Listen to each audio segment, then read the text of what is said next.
3/2/22 भूतकाळातले गाव. भूतकाळाला उजाळा देताना डोळे भरून येतात राव. जुन्या काळात होतं गाव, होतं त्याला शोभीचं चांगे फळ नाव. चौबाजूने भिंतीचा कोट, दोन बाजूने दोन विशीत विसर उभा.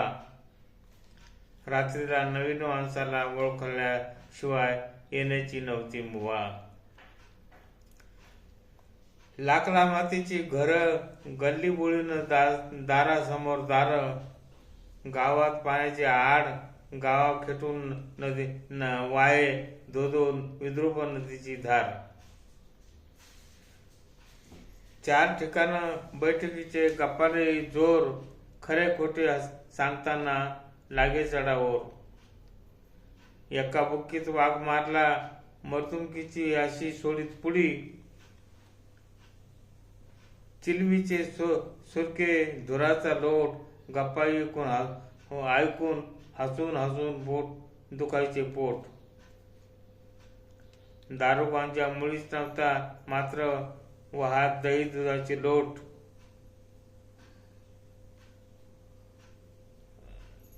जेव्हा आकाशात चंद्र उगवून चांदण्या पडत उघड्या, मोठमोठ्या पोरींच्या चालत झिम्मा काही फुगड्या. टिपाटिपी खो खो तर होतो तो मुलांचा खेळ. दंड बकटा सराव पकडीचा करताना होई जेवणाची वेळ. सारा गाव घरात जेवण करताना दिसे येसकर वाटेने जाताना. येसकराला रोटी वाढव माय, भाकर वाढाया उठे जेवण खाताना. शेतकरी सरदार जागरीवर जाया हाका मारी शंकराला. कोणतरी ताऱ्या चिपळ्या वाजवीत ललकारून हाक मारी ओंकाराला. दारी अंगणी खाटावर कोणी लोळत जमिनीवर. नव्हती बिजली नव्हती बत्ती, शांत प्रकाश पडे चंद्राचा दिसे छाया जमिनीवर. रात्रीला आपापल्या दारा अंगणात बसून झोपून असत आता. ऐकत म्हाताऱ्याने सांगितलेल्या राजाराणीच्या कथा.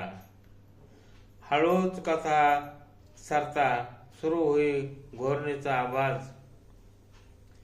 पारावरच्या पिपळावरून येई भिसूर घोबडाचा आवाज. गाव सारा गाढ झोपेत पायी आनंदाने स्वप्नातले सुख. वाघाची डरकाळी ऐकून धनमाळावर होई कोरी भूक. मोठी पहाट होता जाता जाता चंद्र पाय टेकी वर चालल्या पिराच्या माळावर. पाखराची थोडी किलबिल शुक्र तारा चमके पूर्वे चांददेवीच्या माळावर. शहाजी तोंड धुई आरोळे ठोकून आरोळ्याच्या आवाजानं गाव जागी होई. अंधारातच काही जण झाडा फिराय जाई. घरोघरी सडे कोणाची बडबड, राजनाथ पाण्याच्या घागरी रिचत बडबड. कोळे शांत किरण पडे घरादारावर, पाखरांचा चिवचिवाट गोड पडे कानावर. झाड झुडप वन्य प्राणी निसर्गाची शोभी होती काय सांगू राव. गेली ज्वारीची भाकर दुधाची साय, चहा संग आता पाहिजे बिस्किट अन पाव.